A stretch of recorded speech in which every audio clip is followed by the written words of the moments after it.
सुरंग की ओर टकटकी लगाकर बैठे हुए हैं और इस बीच एम्बुलेंसेस का आना जाना लगातार जारी है। हालांकि एम्बुलेंस क्यों अभी बाहर निकल रही है इस बारे में जानकारी नहीं, लेकिन हाँ उस तस्वीर का उन मुस्कुराते चेहरों का जरूर इंतजार है। और देखिए एक जो ये तस्वीर आपको दिखाई दे रही है, जो एक हरे रंग की छोटी सी जेसीबी जैसी मशीन बाहर निकलती दिखाई दे रही है। दरअसल जिस दिन आर्मी के इंजीनियर्स की एक यूनिट यहाँ पर आई थी, वो अपने साथ इस मशीन को लेकर आए थे। उसी दिन ये तय हुआ था कि रिएक्टर होल माइनिंग टेक्निक का इस्तेमाल यहाँ पर किया जाएगा। ये मशीन भी फिलहाल बाहर निकल रही है। 2 एम्बुलेंसेज अभी बाहर निकली है, लेकिन अभी अंदर लगातार निकालने का काम अपने आखिरी दौर में, लेकिन इसमें अभी टाइम लगेगा क्योंकि जब निकालने का काम एनडीआरएफ के जवान शुरू कर देंगे तब भी 1.5 पौने 2 घंटे लगेंगे सिर्फ रेस्क्यू ऑपरेशन में। अगर जब निकालना शुरू कर देते हैं, यानी हम लगातार निकालते हैं, उसमें भी 1.5 से 2 घंटे लगेंगे 41 श्रमिकों को बाहर निकालने में। उसके बाद मीनवाइल आप समझिए कि अभी उनको चेक किया जाएगा, उनसे बातचीत की जाएगी, देखा जाएगा उन्हें कोई फर्स्ट एड की जरूरत है या फिर नहीं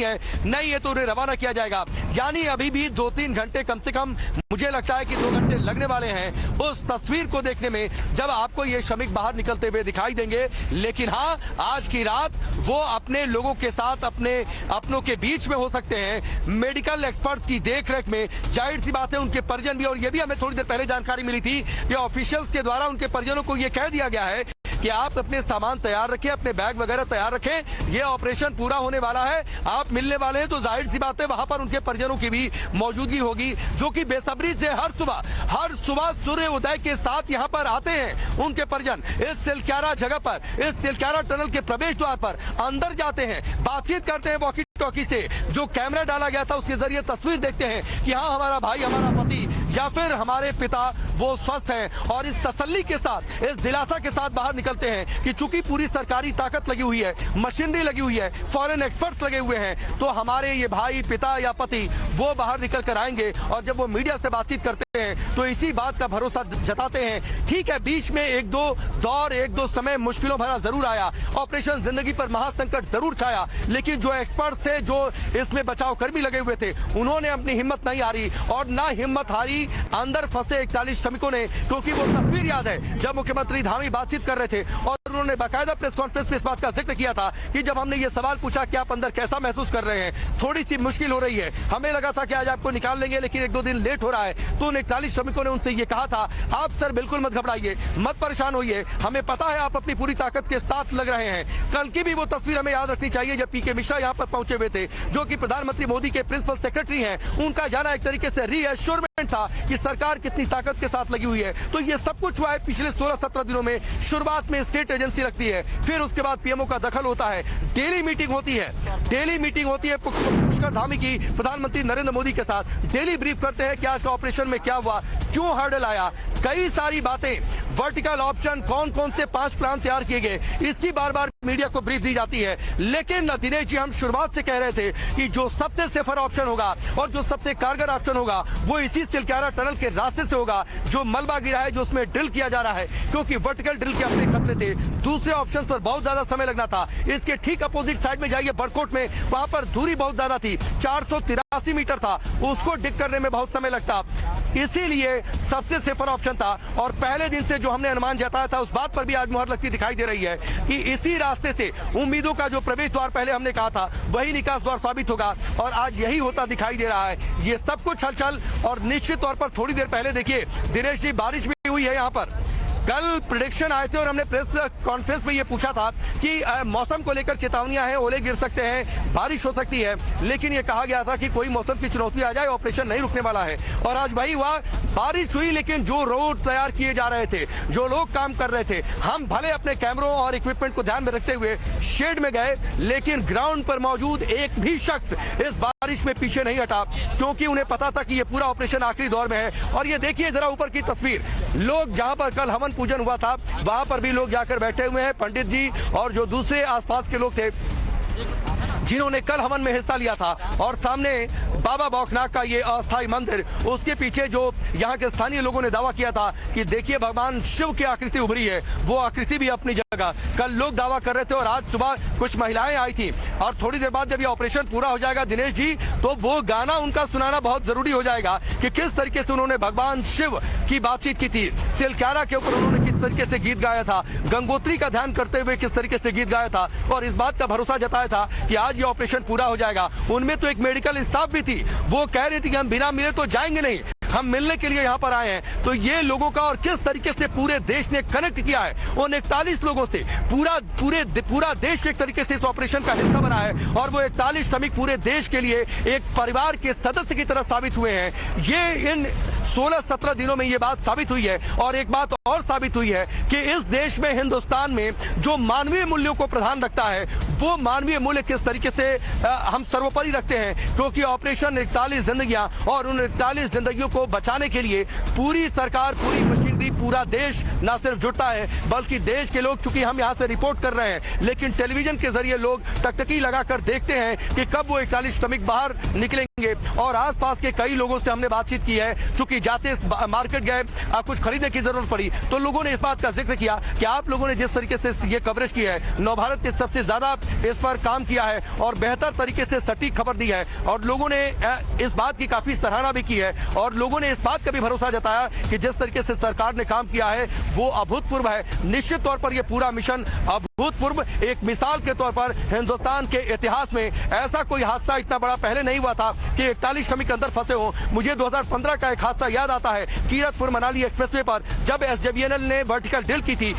47 मीटर की सुरंग खोदी थी वर्टिकली और 2 श्रमिकों को रेस्क्यू किया था, लेकिन यहाँ पर परिस्थितियां अलग थी। रॉ माउंटेन था, उसके अंदर धंसने का डर था और ये वर्टिकल नहीं बल्कि हॉरिजॉन्टल ड्रिल 41 श्रमिकों को बाहर निकाला जा रहा है। इतना बड़ा रेस्क्यू ऑपरेशन हिंदुस्तान के इतिहास में नहीं। निश्चित तौर पर आने वाले समय में एक केस स्टडी के तौर पर जो रेस्क्यू एजेंसियां हैं, जहां पर लोग तैयार किए जाते हैं, ट्रेंड किए जाते हैं, उन्हें इनकी बारीकियां जरूर समझाई जाएंगी, पढ़ाई जाएंगी। और एक और जरूरी बात, चूंकि ये टनल हादसा हुआ, पीएमओ की ओर से आदेश दिए गए थे कि सारे जो निर्माणाधीन अंडर कंस्ट्रक्शन टनल्स हैं उनका सेफ्टी ऑडिट हो, तो निश्चित तौर पर मुझे लगता है कि सरकार यहां से चेतेगी और जो भी टनल अब देश में बनेंगी उनके लिए एक एसओपी तय होगा कि इस एसओपी के तहत ही टनल का निर्माण हो, ताकि फिर कोई श्रमिक टनल के अंदर ना फंसे, ताकि फिर कोई हादसा ना हो, ताकि फिर कोई तबड़ा रेस्क्यू ऑपरेशन ना चलाना पड़े और अगर कोई हादसा होता भी है तो वो एस्केप रूट तैयार रहे ताकि उन्हें आसानी से निकाला जा सके। तो बहुत सारी बातें केस स्टडी के तौर पर,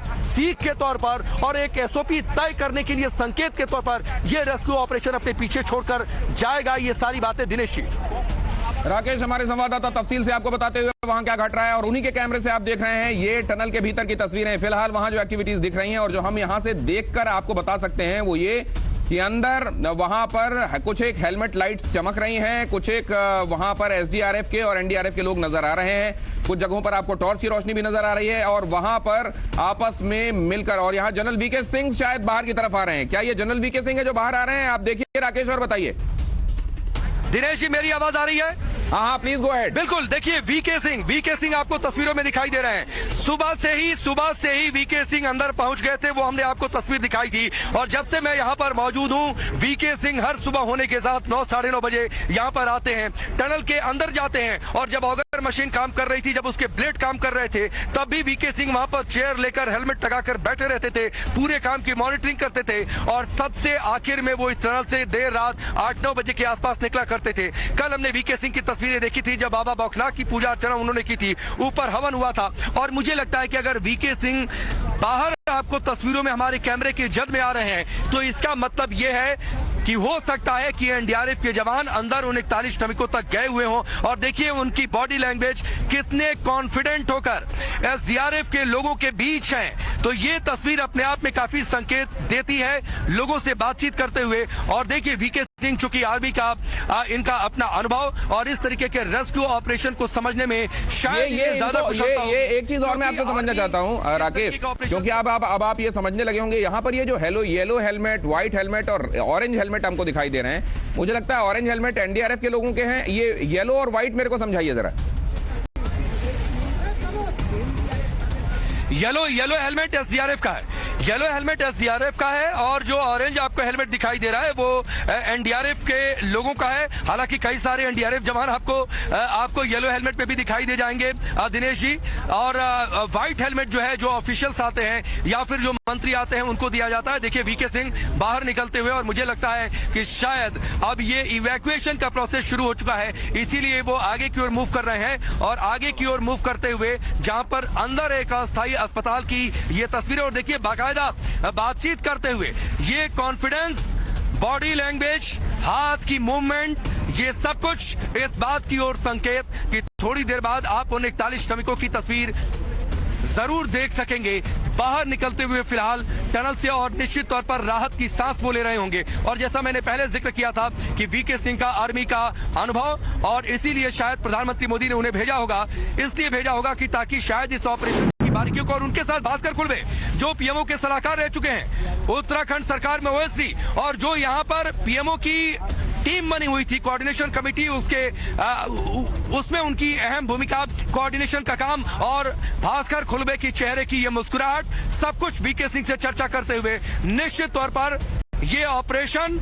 हम ये कह सकते हैं वीके सिंह के भी चेहरे पर मुस्कुराहट। देखिए लोगों से हाथ मिलाते हुए वीके सिंह और भास्कर खुलबे आपको तस्वीरों में दिखाई दे रहे हैं, काफी रिलैक्स्ड फील कर रहे होंगे। और मुझे याद है दिनेश जी 2 दिन पहले जब ऑगर मशीन के ब्लेड नहीं फंसे थे, उस दिन भास्कर खुलबे ने करीब करीब सभी मीडिया चैनलों को अलग से इंटरव्यू दिया था और ये कहा था कि आज शाम 6 बजे तक तो ये ऑपरेशन पूरा हो जाएगा। जी बिल्कुल। लेकिन उस बीच खबर ये आती है कि ऑगर का ब्लेड फंस गया, उसका हेड फंस गया। उस दिन से वो गंभीर और इस तरीके से उनका मुस्कुराता हुआ चेहरा कभी देखने को नहीं मिला था। और ये तस्वीर देखिए मानो वीके सिंह ये कह रहे हो, चलिए मेहनत सफल हो गई, चलिए ये ऑपरेशन पूरा हो गया, चलिए ये हमारे श्रमिक बाहर निकल रहे हैं। काफी मुश्किलें आई, काफी ट्विस्ट एंड टर्न्स आए, लेकिन अंत भला तो सब भला। और शायद ये कहकर मुस्कुराते हुए, और ये मुस्कुराहट, ये खिलखिलाकर हंसना, ये ऑपरेशन की सफलता की कहानी बयां कर रहा है। भले ही आधिकारिक तौर पर ऑफिशियल्स ने इसकी अनाउंसमेंट नहीं की है, लेकिन ये मुस्कुराहट उद्घोषणा कर रही है इस ऑपरेशन के पूर्ण होने का। भास्कर खुलबे और वीके सिंह शायद चर्चा करते हुए कि किस तरीके से रेड रोल माइनस ने काम किया होगा, किस तरीके से आर्मी इंजीनियर्स की यूनिट ने उन्हें डायरेक्शन दी होगी, किस तरीके से हाथों से मलबा निकाला गया होगा। और ये भी ये चर्चा करते हुए कि चलिए आगे बढ़ते हैं, हो गया, अब तो एनडीआरएफ के लोग निकालना शुरू कर चुके हैं, अब मेडिकल टीम देख रही है, हमारा काम यहां से पूरा, आगे की जिम्मेदारियां। और शायद देखिए इशारा कर रहे हैं ऊपर की ओर कि किस तरीके से बड़ी तादाद में देश भर की मीडिया का जमावड़ा आपको यहां पर दिखाई दे रहा है सिलक्यारा टनल के ये बाहर। और इतनी रिलैक्स ये बॉडी लैंग्वेज इतने दिनों में, पिछले 16-17 दिनों में नहीं दिखाई दी होगी। जाहिर है ये लगातार ये इतना बड़ा सुकून होगा इस वक्त जिसको बयान भी नहीं कर सकते होंगे वो निश्चित रूप से ये उन लोगों में से एक जिनके ऊपर इस पूरे ऑपरेशन के कमान की मुख्य जिम्मेदारी थी, और उनमें से एक चेहरे पर अगर आप शांति देख रहे हैं, आश्वस्ति देख रहे हैं, तो ये हम सब के लिए एक बड़ी खुशखबरी है। भास्कर खुलबे और जनरल वीके सिंह वहां पर नजर आ रहे हैं, और साथ में अभिषेक